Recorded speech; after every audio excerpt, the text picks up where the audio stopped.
Við ætlum þá að fara yfir það sem við erum búin að vera kljást við þetta vorið og ég pikkaði út þessi atriði sem eru svona helst relevant og síðan ætlum við að fara aftur yfir lokaprófið. En við byrjuðum á því að fara yfir Node.js og munin á því að nota Node.js og að vera að nota JavaScript sem forritunarmál í Vavra og hvernig þessi samlegar áhrif þarna fyrir framenda og bakenda og þetta full stack getur heillað fólk og að Node.js þetta framework sem hægt að nota til þess að búa til alls konar dót eins og við höfum verið að gera. Node.js forrit eiga að vera atburðardrifin og það þá hvort sem við erum að nota þessi callbacks, promises eða async await, þá erum við að skrifa ólínuleg forrit sem við segjum hvað að gerast þegar einhver aðgerð búin að klárast og út af því að Node keyrir bara í einum þræði, þá stoppum við allt ef við erum ekki að gera þetta svona. Og það út af því að CPU-ið yfirleitt ekki það sem að takmarka vinnslugetu og Node.js notar þessa event loopu og event loopan virkar þannig að hún heldur utan það sem þarf að keyra og það það sama í vöfrum, þeir hafa líka svona eigin event loopu og við biðjum að gera eitthvað sem tekur eitthvað tíma og látum fylgja með eitthvað callback eða þetta sé eitthvað promise, þannig að á þeim tímapunkti sem þetta klárast þá fjarlægist af event loopunni og við getum haldið áfram með forritið okkar. Og blokkar þetta sem gerist ef við erum að keyra kóða sem þarf að halda CPU-inu á meðan eitthvað gert og þá virkar forritinu okkar ekki eins og eins og það ætti að gera.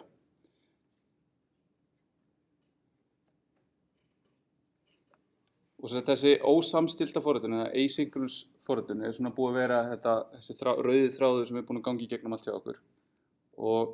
það þetta að nota þessar aðferðir sem við höfum til þess að forrita þessi forrit sem eru að nota sem eru ólínuleg, ósamfasa, ósamstillt. Og við skoðum þessi callback gildi sem eru til staðar í Node og svo erum við með promises sem eru þessi hjúpun fyrir þessi gildi sem verða til einhvern tímann í framtíðinni. Þannig ég bið að sækja eitthvað efni á einhvern vefþjón og það tekur tíma að fara yfir networkið og vinna úr gögnunum og koma og skila því til okkar. Og þegar það gerist þá fáum við tilbaka þetta kall í then á promisunum okkar sem við getum þá keyrt einhvern kóða sem við getum síðan skilað einhverju og hlekkja saman fleiri og fleiri then og nota síðan cuts á promisun okkar til þess að bregðast við eitthvað fyrir úrskeiðis. Og þetta svona aðeins kannski flóknara, hugsanlega ekki, en þessi callbacks. En síðan fórum við og notuðum mest async og await sem hefur verið stutt í Node síðan í útgáfu 7, þannig að það búið að vera núna í þó nokkur ár og kemur frá C# og önnur leið til að vinna með hana í synchronous kóða og mjög þægileg. Það út af því að forritun okkar byrja að líta út bara eins og þau væru skrifið eins og línuleg forrit. Við notum async til að merkja föll sem við erum að nota sem framkvæma eitthvað sem tekur tíma og við bíðum eftir þeim með því að nota await. Þannig að við bíðum eftir því að synchronous föllin klári og höldum þá áfram frá þeim tímapunkti sem við byrjuðum að bíða. Og þetta svona sú leið sem langt best að nota í dag og notuð í flestum forritum sem eru skrifuð í Node og fyrir líka Vavra með því að nota einhverja transpælera til þess að breyta kóðunum yfir í eitthvað annað. Síðan fórum við að skoða npm sem pakkastjórinn fyrir JavaScript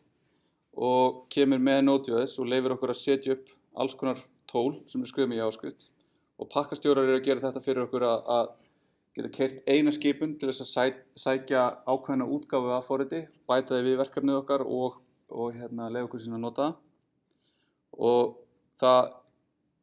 hefur marga kosti en líka marga galla sem að við fórum aðeins yfir. Og gallarnir þá ef einhverja villu koma upp í þessu,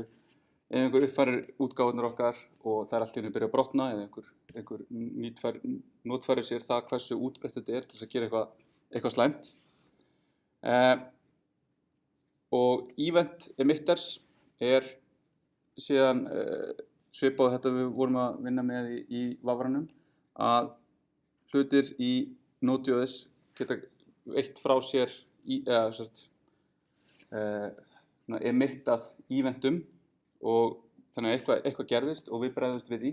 og þarna höfum við mest notað þetta í Express, þar sem að Express að taka við einhverjum beiðnum og bregst við beiðninni og við skráum meðhöndlun þessa atburði með on, þannig að í Express þetta nú orðið bara eitthvað svona copy-paste sem við vorum alltaf að setja bara listenerinn og on eitthvað, þetta reyndar hjúpað einhver litum líka í Express og Express síðan þetta smáa en knáa web app framework sem við höfum notað til þess að setja upp forritun okkar og það getur gert alls konar, það getur séð routing fyrir okkur, það getur leyfir okkur að setja upp middleware til þess að stilla upp og bregðast við og breyta requestum og responsum sem við erum að vinna með og við getum sett upp einhver templating mál eins og EUS og við getum sett átt við response og requestið sem að kemur inn og þá HTTP request og HTTP response og svona gerir hlutina næst þegar við erum að vinna með þetta. En routing þetta hugtak það að við útbúum einhverjar slóðir og við hengjum við slóðirnar einhvern kóða sem keyrir þegar það beðið þetta. Og þetta hefur bæði gert í Express og í Next og í React með React Router og svona keimlíkt en alltaf að leysa þetta sama verkefni. Middlewarein eru þessi hluti sem við getum púslað saman inn í forritun okkar og við höfum notað middleware eins og Passport til að sjá auðkenningu og skrifa okkar eigin til þess að gera eitthvað. Og middleware hafa þessa function signature að við erum með requestið, responsið og það sem á næsta middleware ef við viljum kalla í það til þess að halda áfram. Og þau geta gert alls konar hluti til þess að breyta því hvernig forritið okkar bregst við. Svo höfum við notað templating mál til þess að þurfa ekki að búa sjálf til HTML okkar úr strengjum og þarna í raun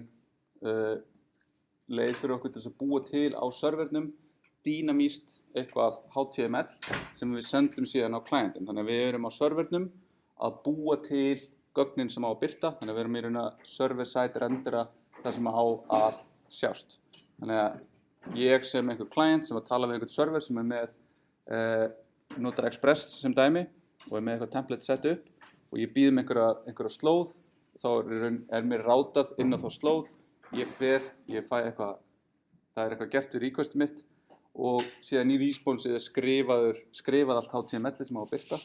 og fyrir mér lítur þetta nákvæmlega eins út eins og ég væri bara að biðja statískan vef sem ístur á einhverjum vefþjón sem hefur ekki Node eða eitthvað annað. Þannig að með þessu getum við búið til bakenda vefi, eða bakenda fyrir vefi. Og við skoðum EUS, þó að sé til alveg gífurlega mörg önnur templating mál.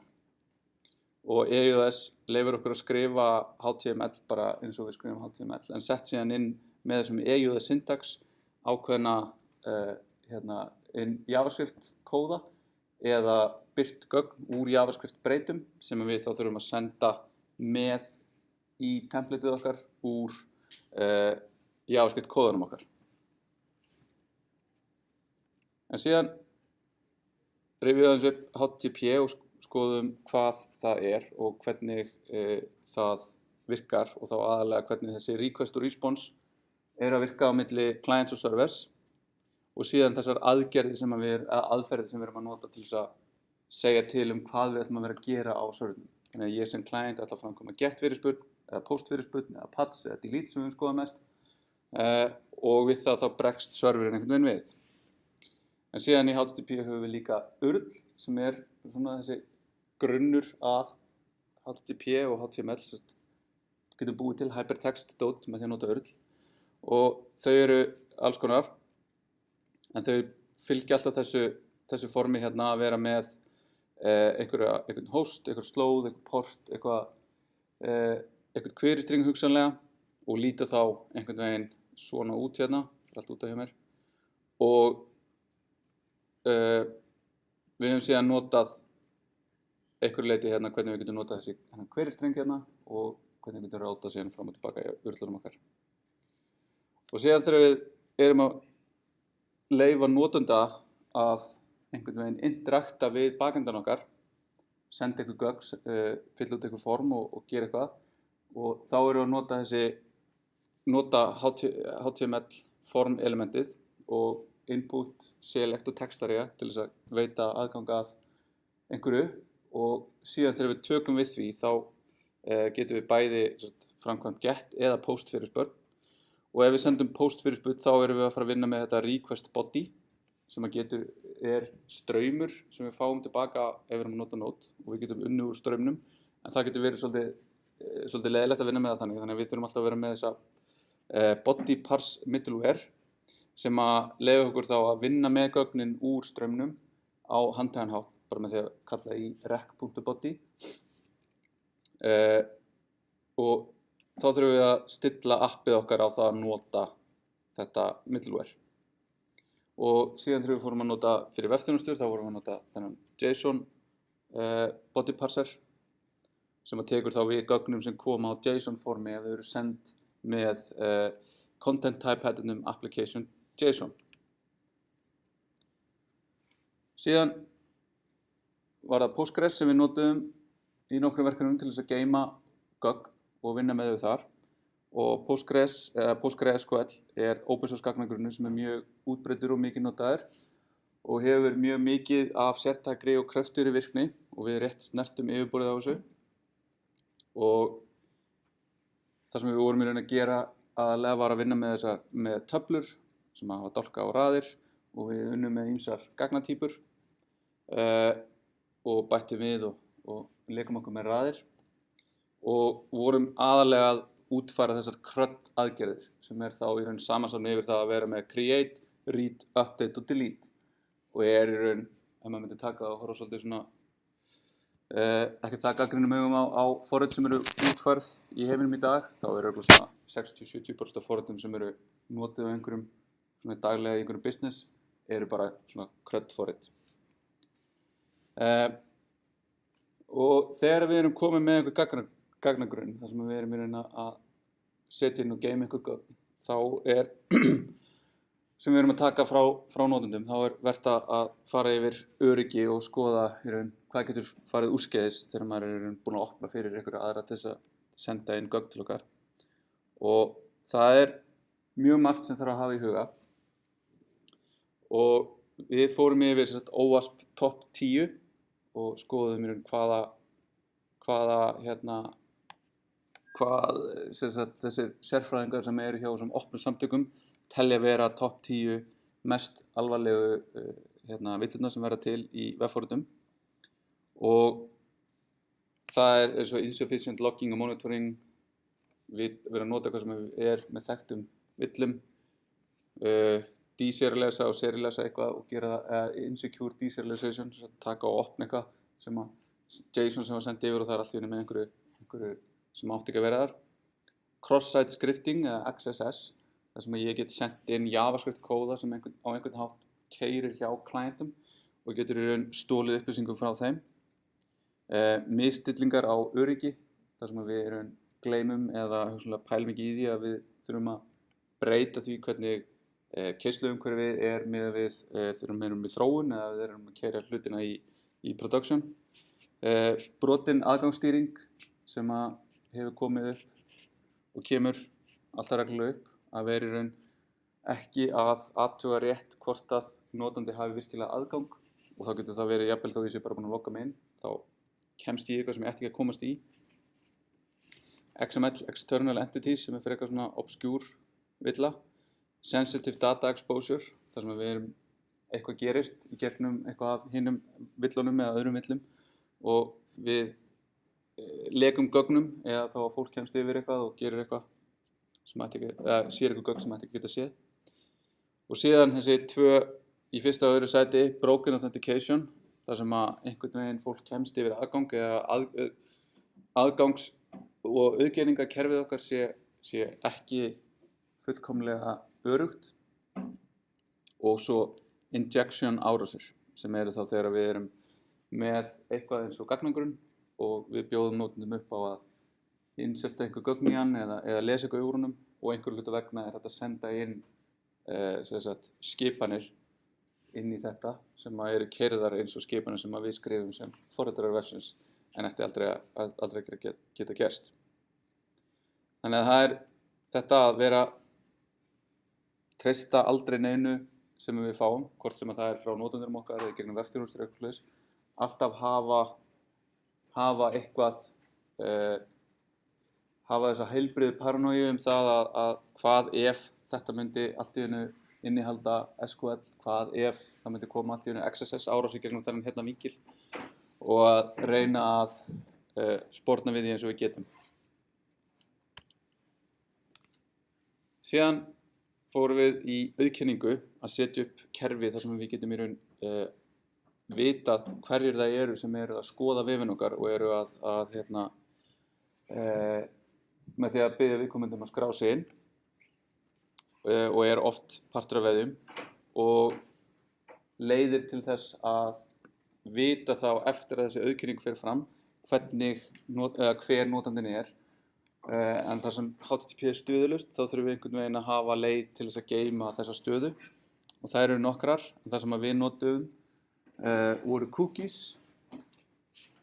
sem síðan við notuðum session ofan á. Þannig að við geymdum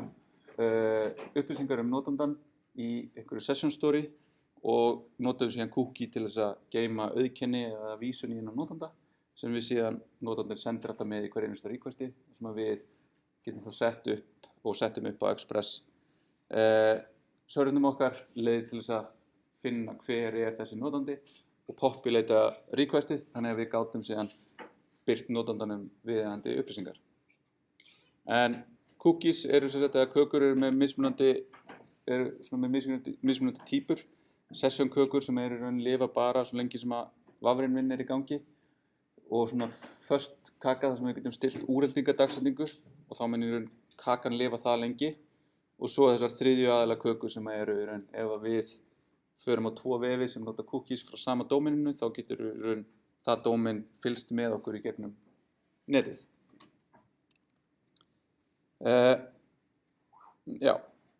En síðan er í raun þessi notenda umsjón síðan að þegar við erum komið með einhverja leið til þess að auðkenna notendunar að við getum vitað hver þau eru og svo viðhalda þeirri stöðu og síðan átt eitthvað við hvort við viljum bæta við, breyta eða eyða notendum. Og til þess að nota þessa auðkenningu þá notum við passport og við notum mismunandi strategíur. Fyrst notum við þetta lokal til þess að leyfa notendunum til þess að útfæra svona okkar eigin lausn sem notaði Postgres-grunn og svo notuðum við JVT til þess að gera það sama en nota tokena. Og öll þessi forrit fórum við síðan að setja upp á Heroku sem er einn af svona þessum platform as a service aðilum og leyfir okkur að keyra þá forritin okkar svona í þessu skýi og tengt Heroku eru þetta 12-factor app pælingar sem eru þessi atriði sem við getum haft í huga til að skrifa forritin okkar sem gera þau auðveldari í rekstri. Og þau eru í raun þetta að vera með eitt codebase sem er í raun í source control, skilgreina nákvæmlega hvaða dependency við erum, hafa leiði til þess að skilgreina hvernig við vinnum með config gildi, bæta við þjónustum sem þessum add-onum eins og við vorum að nota, hvernig við settum svo Postgres á appin okkar í Heroku, build, release og run flæðið og hvernig processes eru notað til að skala upp og hvernig við notum port binding, concurrency, disposability, def, prod, parity og logs. Já, og svo þessir admin processes þegar við keyrum svona einskiptis aðgerðir. Og vefþjónustur, það margt sem fellur þar undir, en það alltaf í grunninn einhver leið til þess að tölvur geti átt samskipti yfir net og vitað í raun hvernig eigi að skiptast á gögnum og í raun túlkað merkinguna úr þeim. Og fyrir okkur þá notum við REST eða svona innan gæsalappa RESTful eða RESTful, en REST skilgreinir nokkrar takmarkanir á það hvernig við útfærum þessar vefþjónustur eða þessi skil, hvernig tölvur tala saman, og þær eru 6 þessar takmarkanir og í raun HTTP útfært sem REST þjónusta, en út af því að það í raun margt þarna sem flókið að útfæra, þá þetta RESTful hugtak að nota JSON, HTTP aðgerðir og stöðukóða til að útfæra vefþjónustur, og við gerum það í nokkrum verkefnum. Og þá þetta að vera útbúa vefþjónustur sem þægilegt að nota, af því að þó svo við séum ekki að vinna með útlit, þá erum við alltaf að vinna á móti forritunum, og þá verður mjög mikilvægt að skilgreina allt vel sem við erum að gera. Já, og við notum fyrir vefþjónustunum okkar token til þess að sjá notendaumsjón, og þá notum við þessi JWT, JSON Web Tokens tokena, og síðan unnum við með gögn á því leiti að við vorum með svona paging, og við vorum að skoða hvað gerist ef að ég vil í raun birta bara takmarkað sett af gögnum út frá hugsanlegum einhverjum milljónum færsla í einhverju gagnagrunni og hvernig það hægt að gera. Og síðan þegar við erum með þessa vefþjónustur þá þurfum við einhvern veginn að geta sótt þar ef við erum með einhvern client, og þá höfum við verið að nota fetch til þess. Og þá ef við ætlum að gera eitthvað sem bæði server-side renderað og client-side renderað, þar að segja að það getur eitthvað sem getur bæði verið búið til á servernum og á clientnum, þá þurfum við að hafa einhverja virkni sem virkar á báðum stöðum, og þá getum við notað eins og isomorphic fetch sem leyfir okkur að fá fetch í node, og þá getum við skrifa kóða sem keyrir bæði á server og í client, og við sáum þetta best þegar við vorum að skrifa next for it, þar sem við erum með server-side renderað React app sem notaði fetch á servernum, en ef ég var að navigata á milli síðuna á framöndanum, þá notaði við fetch sem kom frá vafranum. Þannig að það voru 2 mismunandi útfærslur sem nota sama staðalinn og sem skilgreindur í fetch af W3C. Og þegar við erum með vefþjónustur og erum í raun að gera köll í vefþjónustur frá client, þá getum við lent í þessum same origin og villum og þurfum þá að stilla kors hjá okkur, en same origin segir að ég megi ekki sækja gögn frá einhverjum ákveðnum host eða frá ákveðnum vef, nema að port og host og protocol séu það sama. En þá að undanskildu JavaScript CSS á myndum, þannig að ég get vísað í það á milli vefja, en ef ég ætla að reyna að sækja eitthvað á example.org af foo.com, þá get ég það ekki nema það sé búið að stilla cross-origin resource sharing, sem þetta kors.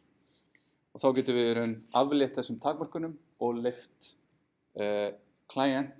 af foo.bar að sækja það sem á við af example.org. Og síðan fórum við og tókum uppeyju og fórum í burtu frá servernum og fórum aftur í átt að svona client-side, þessum framenda, eða fórum frá bakendanum yfir á framendan aftur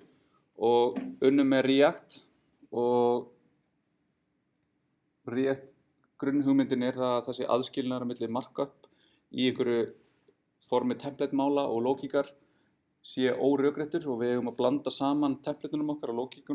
lógíkinni okkar. Og þá sloppið við það að vera í raun með þennan eitthvað annað mál sem svona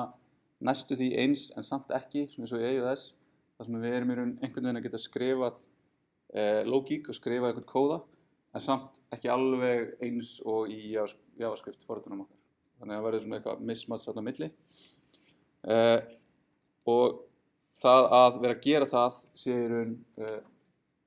bara aðskilnaður byggður á tækni en þessir hlutir séu í eðlisínu það samtengdir að þeir eigi bara að vera saman í einu. Og út frá þessu fáum við þá React komponenta sem eru highly cohesive að því leyti að við getum skilgreint þessa komponenta og þeir skilgreina vel hvað er bjóðupól að senda til sín og hvernig þeir geta haldið utan sitt eigið state og séð allt sína birtingu sjálfur. Og þeir eru síðan loosely coupled, þannig að, ég eru að rugla þessu þannig saman, að hver er að blanda þessu saman sig, að þeir hafi það sem þeir þurfi til þess að birta sig og að þeir séu í raun sjálfur sér nægir. Þannig að ég geti í raun búið til komponent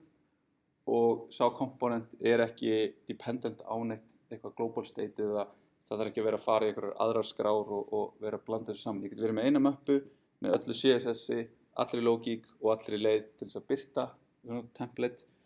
fyrir komponentum minn á sama stað.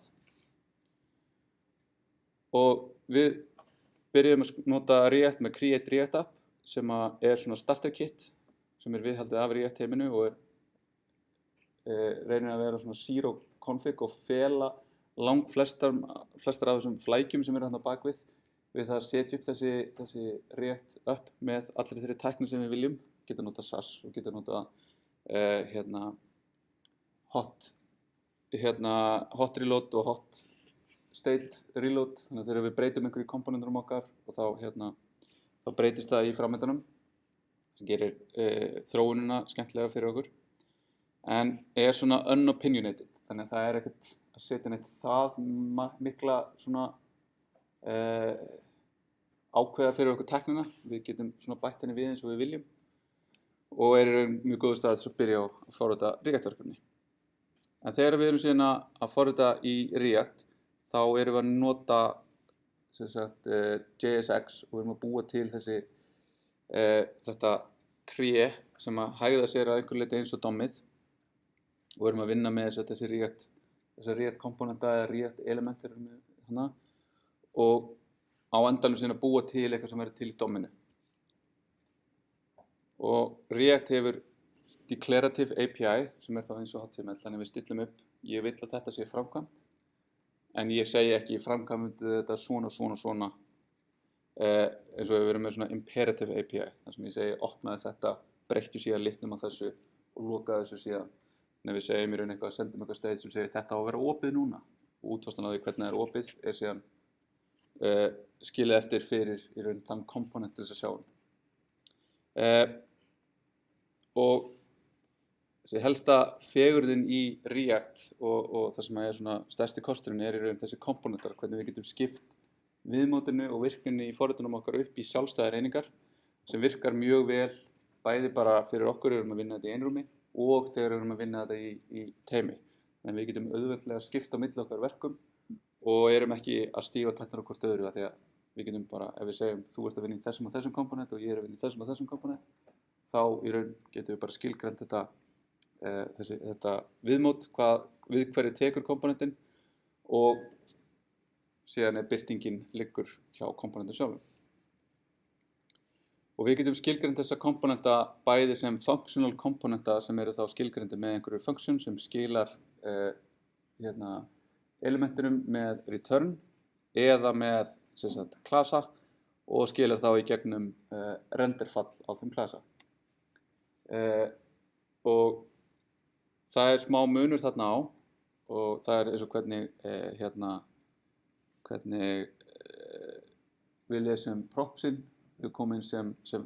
argument á functioni, í klassinu koma inn sem er skilgreind sem partur af í gegnum this.props sem memberbreyta á klassunum og það eru mismunur á lifecycle-unum sem sjá maður eftir. Og síðan þegar við erum búin að búa til þessa komponenta og ef þeir eru nógu almennir hjá okkur þá getum við endurnýtt þá bara með því að vísa í það og bæta þeim við á hinum af þessum stöðum. Og svo getum við skipt þessu upp, þannig að við þurfum ekki að vera bara með 2 stóra komponenta, við getum brotað upp í eins marga komponenta og við viljum og það er mjög góð leið líka til þess að vinna með flækjustíl. Þar sem að ef eitthvað er orðið flókið þá viljum við brjóta eitthvað sem er verið að endurtaka innan komponents í burtu og hafa sem sin eigin sér komponent. Og ættum þegar við erum að vinna í React að skipta UI-in okkar eða sem sagt, viðmótunum sem við erum að búa til upp í fleiri minni components. Og þið hefur svona lent í því sjálf að byrja með eitthvað risastórt og þetta hafa alltaf orðið auðveldur að hugsa þetta, auðveldur að færa rauk fyrir hvað er að gerast með því að brjóta þetta upp og skrifa minni komponenta sem tala saman. En props þetta það sem við sendum inn í komponentuna og eru read-only, sem eru upplýsingar sem við viljum bara vita að hafa verið sendt til okkar. En ef við erum að búa til einhverjar, eða bregðast við einhverjum breytingum, það er einhver staða sem breytist, þá notum við state. Og state eru prívat fyrir komponenta, þau eru ekki read-only, við getum breytt þeim og eru stjórnuð af komponentum að öllu leyti og komponentin sér í raun þetta state einn og sér og ég er ekkert að deila því með öðrum og aðrir eru ekkert að deila því með honum eða lesa úr þessum komponent nema í gegnum ákveðna leiðir. Og til að byrja með þá var aðeins til staðar state ef að við vorum með komponent sem var skilgreindur með class en það breyttist síðan með React hooks.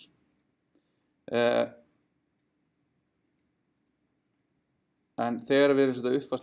uppfæra state og erum að nota klassa þá notum við this set state sem í raun skilgreinir þá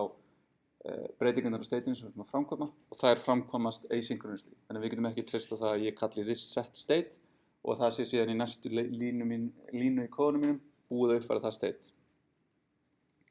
Og síðan skoðum við hvernig við síðan látum stærri forrit virka þar sem við erum í raun ekki bara með eitt komponent með sitt eigi state, heldur þurfum við að vera með state sem að fleiri vita af og þá er það þetta unidirectional gagnaflæði í React þar sem við erum byrjum á toppnum og látum síðan flæða niður þau gögn sem við þurfum og ef við viljum einhvern veginn nota state á milli þá vísum við í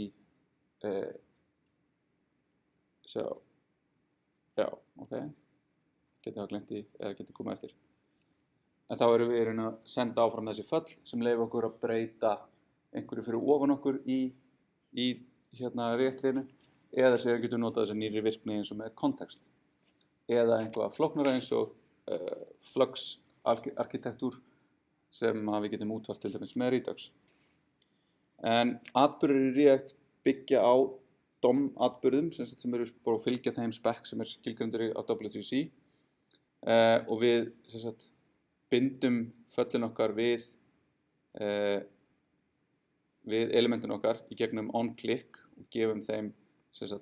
vísun í fallið sjálft og það eru nokkra leiðir til þess að binda þessi föll saman og það er þá aðalega til þess að þegar við erum að nota klassa að this sé rétt skilgreint í föllunum sem að taka við kóðunum okkar.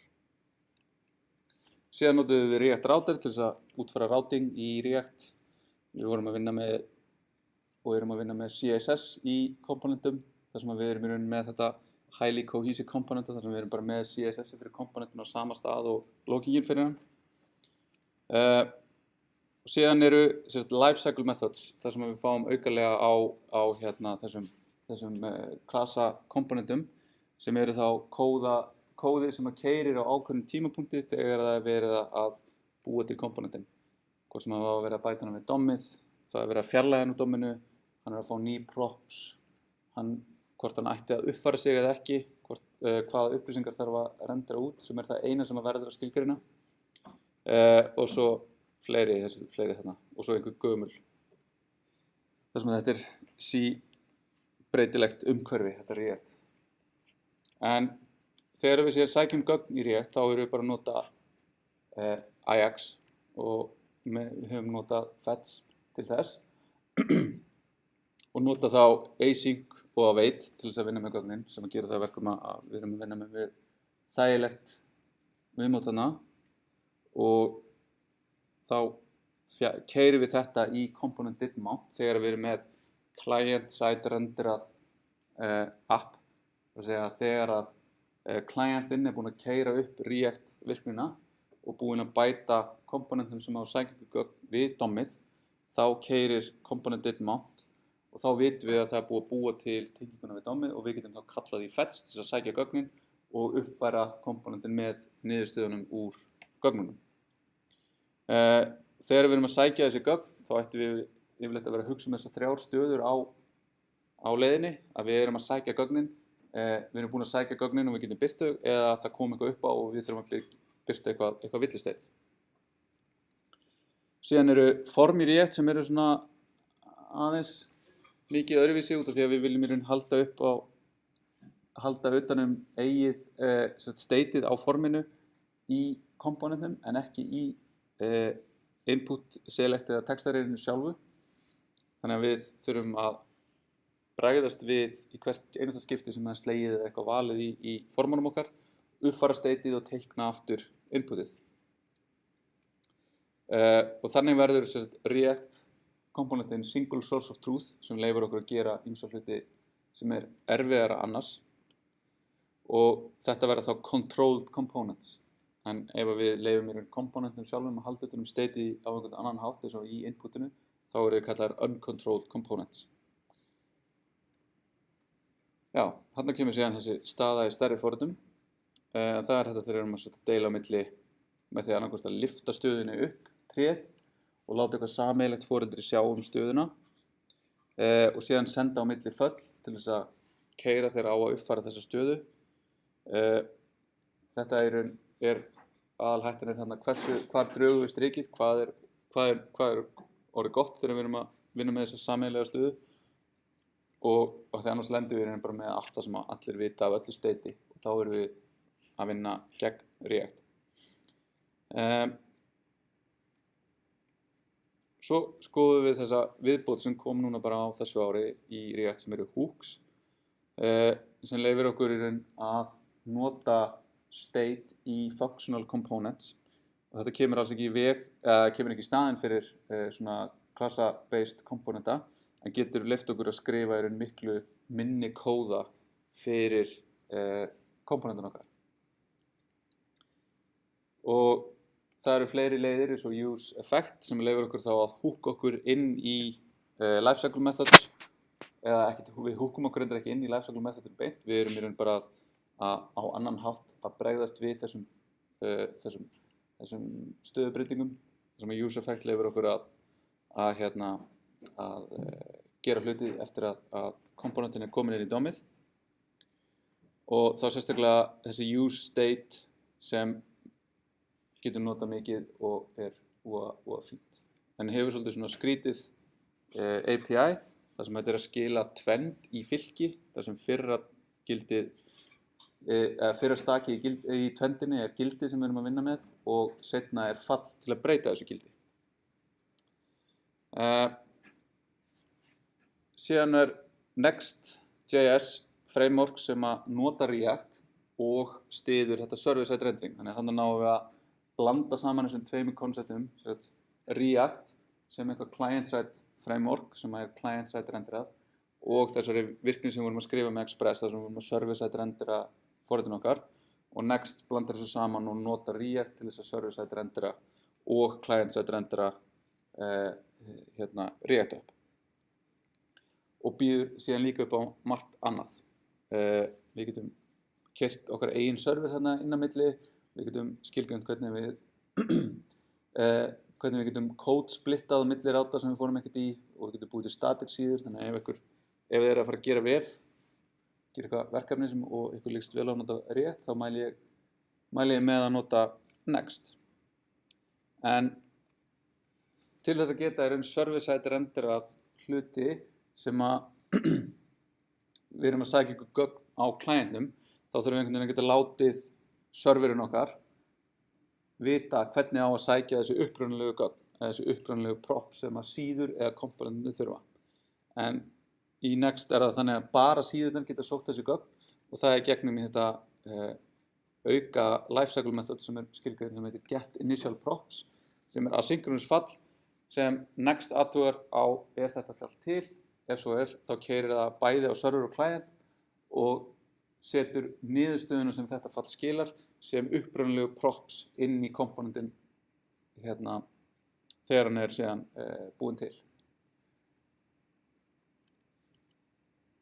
Og síðan skoðum við bara í seinustu viku TypeScript sem leið til þess að skrifa JavaScript forrit með supersetti af JavaScript sem bætir við typing á samt öðru og mjög svona nice þar sem að það leyfir okkur að vera með bæði, vera með JavaScript sem dynamískt forritunarmál sem að leyfir okkur að gera það sem við viljum en getur oft verið erfitt að vinna með út af því að allt í einu hættir eitthvað að vera rétt og eitthvað sem við heldum að væri hlutur allt í einu orðið null og við fáum einhverja villur og TypeScript bætir við þessum típum þarna á. En verður þar af leiðandi að túlka TypeScript skotnur okkar yfir í JavaScript og við skrifum TypeScript forritun okkar í TS eða TSX skrám ef það inni þetta UAD6 og túlkum við síðan yfir í JavaScript. En þetta það sem í fljótu bragði það sem við fórum yfir í vor.